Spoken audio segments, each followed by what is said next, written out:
Welcome everybody, my name is Christian and from Sterling Night Gamers, and I'm here interviewing my friend Jaye Anne, and we're going to talk about what video games mean to us.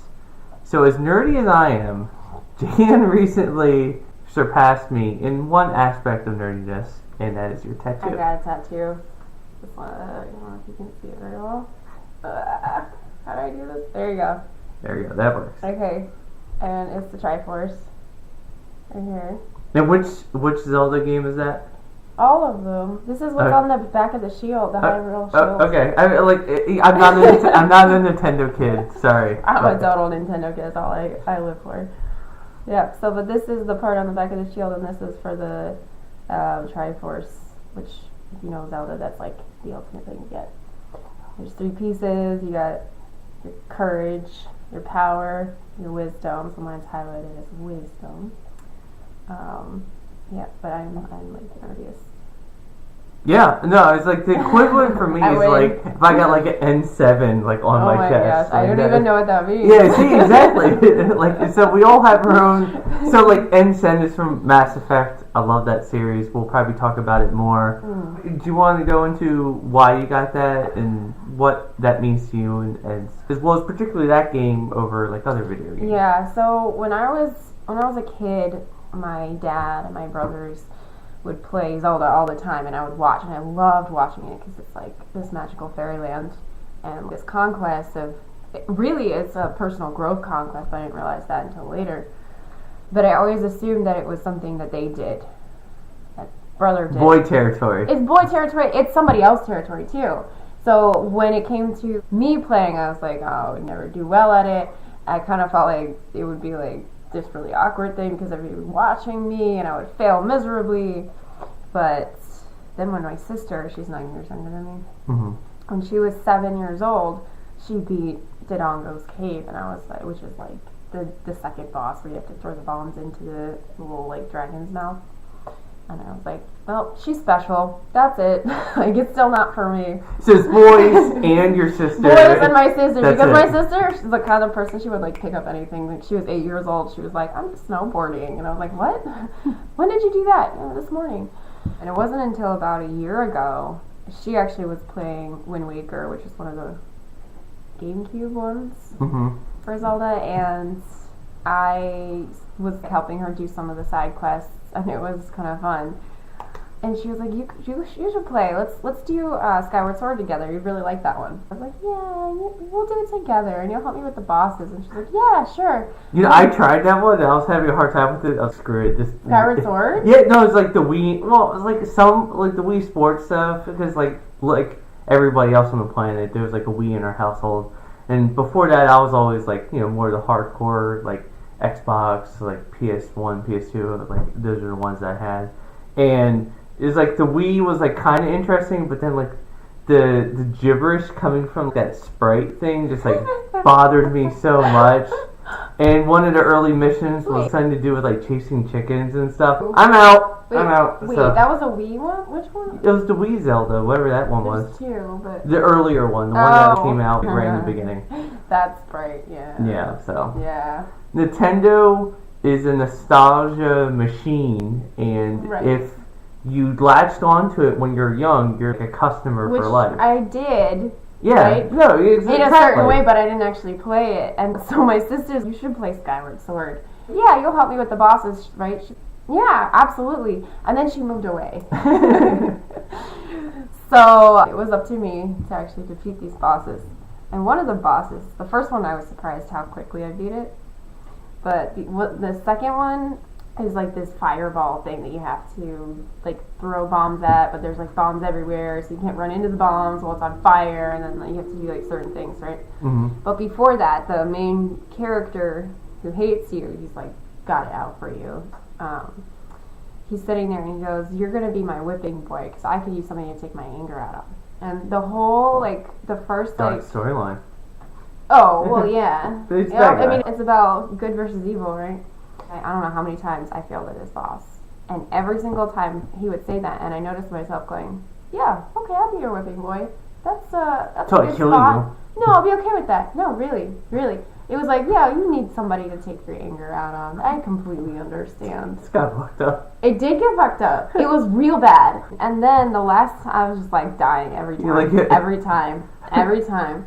It was terrible. I'll get like really close and be like, okay, I just need one more. And then it just didn't work. Or I just would slip up a little bit.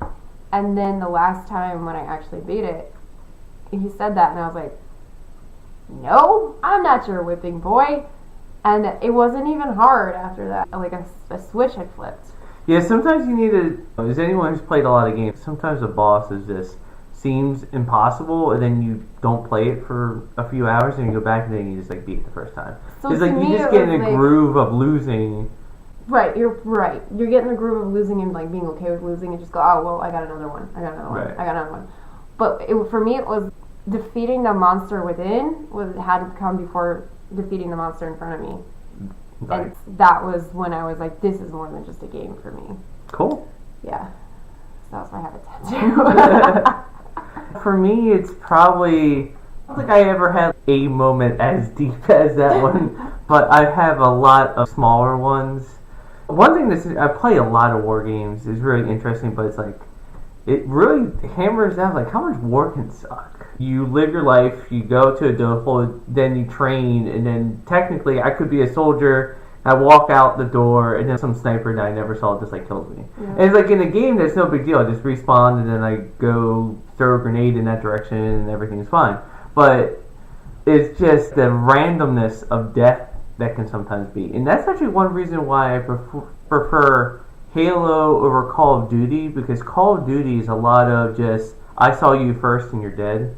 In Halo, you have shields. Someone gets the first shot on you. If you do headshots and stuff, you have a chance, or grenades, and you have a chance against it, so it's a little bit more fair. Yeah. But Call of Duty, I guess, is technically more realistic, not the respawn aspect, but the fact that, yeah, it's a few bullets and you're dead. It doesn't matter. You know, one bullet in your head and you're dead. Doesn't matter. And one thing that was just kind of highlighted the randomness was actually back to Halo. I was playing with my roommate Warren, and we were doing split screen Halo 2, and it's a mission where you kill the Prophet of Regret for those that have played Halo 2. And you get these supply drops from orbit. You know, there's just little canisters with weapons in it. One of them landed on my head and killed me. Oh my god. And I was just walking along, and then I was like looking forward to the ammo. The supply drop killed you. Yeah, and they're not even like large crates. It's just like a canister that pops open and you can grab a gun. And I was like, what killed me? And then Warren like went to my body, and it was my torso and my legs, and an ammo canister just sprouting from where my head was. So I was like, wow, that really is. And I was technically, in that game, you're the hero of the human race.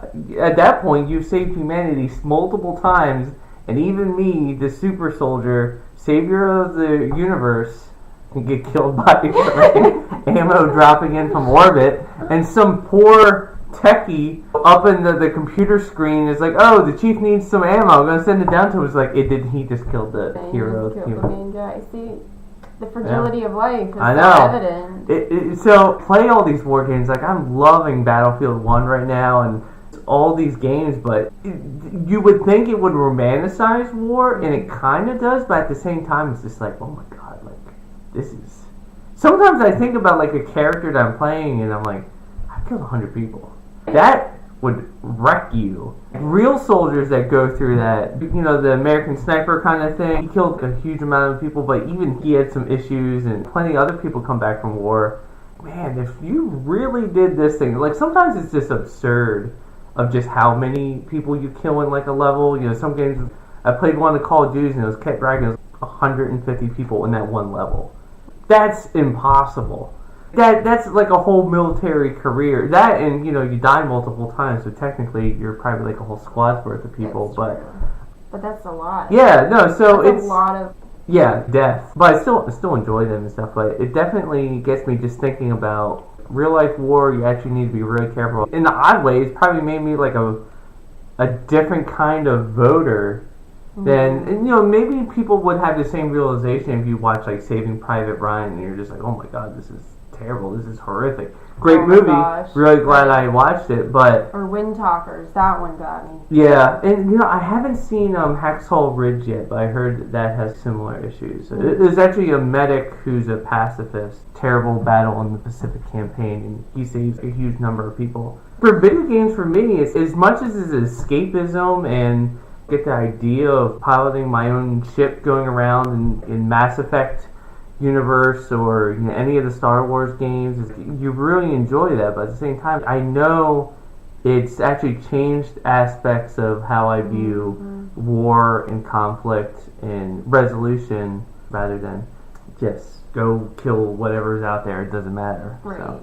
right. It makes you kind of sort that inner work out to me. It's like that inside, like, okay, so you're in this like virtual reality. Right. In here, it's not just like, oh look, we created this, recreated this world. It's like this, you're working with this part of yourself that you believe is just actual truth, and you get to play with that in a way that doesn't actually harm you. Right, yeah. Physically. Well, it's like kind of ironic. It's like the stereotypical thing is like you play a bunch of violent video games, you become more violent. Like I play a bunch of video games and I realize that violence is a terrible thing. Right. So it depends on how you react to it. Yeah. Yeah. But that said, I like being the good guy. Like being the good guy. I mean, that's your persona. Like Sterling Knight. Thank you, but no, I'm serious. It's like one game that I really loved is an early BioWare game, Star Wars: Knights of the Old Republic. Mm-hmm. It takes place like thousands of years before the main story, so it's just like it's Star Wars universe, but completely different characters, all that kind of stuff. And it's completely open. You can save people, you can kill people, you can be a massive dick, or you can be like a really like this perfect Jedi.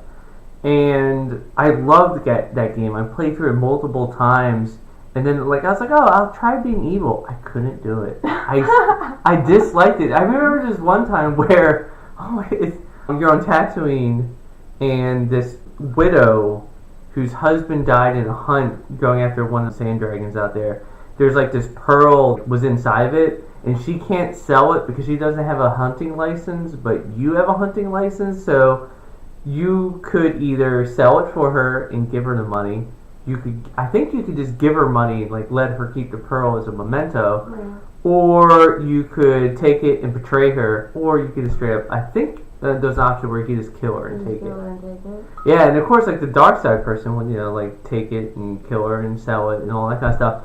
And I think that's when I got to the point where it's like, you know what, I'm not even going to continue playing dark side. Like, this isn't fun for me. I'm not enjoying this. Yeah. Like, the Grand Theft Auto games are all awesome and they're super spectacular, but I don't like playing the bad guy. Now, that said, I actually enjoyed Mafia 2, but your own lines. It's still more in the lines of I'm going to attack these rival bad people and like these people that were rivals, not like random innocent people where you murder them for or like in the Star Wars games, like you're just being a huge dick, to be a huge dick, and get your dark side points up.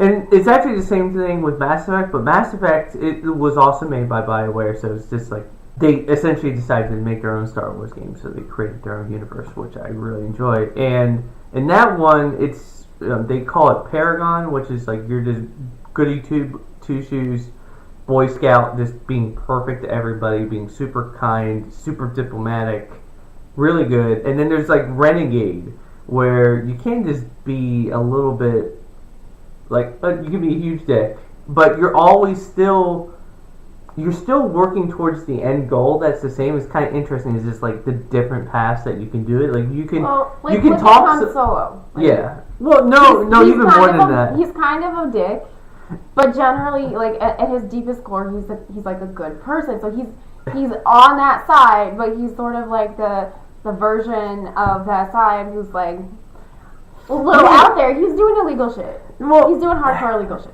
Well, I guess a better would be like, okay, so let's say you have something that the war effort needs. Yeah. I could spend 5 minutes and try to talk you into giving it to me, or I could put a gun to your head and take it. They both result with me having the thing that will do the greater good. Gotcha. Paragon will be able to talk you through it. Renegade would just be like, it's faster. I'm just going to shoot this person. Right. Now, some of the Renegade actions are still really cool. Like, there's this one time where there's like a gas leak and someone's talking, and he's a bad guy, so you just like pop around it and it like blows up and burns terribly. Well, that's pretty cool. But that was an efficient way of killing him. He was a bad guy, so you know, like whatever. But for the most part, very Paragon. Anyone who's played Mass Effect, if you killed the Arachnine, or if you didn't cure the genophage, you're a monster. And unsubscribe right now. No, just kidding. I know, exactly. I just said gibberish, but the other people out there. Somebody knows what that means. Someone They're knows like what dying it right now.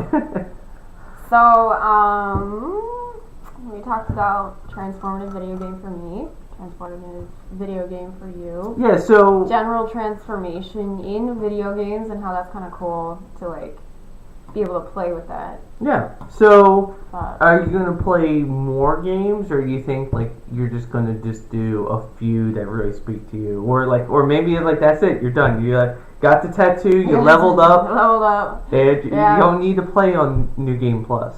Right. Well, my sister, who was the one who encouraged me to play, and she was the one who beat Dodongo's Cavern at 7 years old. She has the same tattoo, so I'm gonna see what she tells me to do. You really grew so much.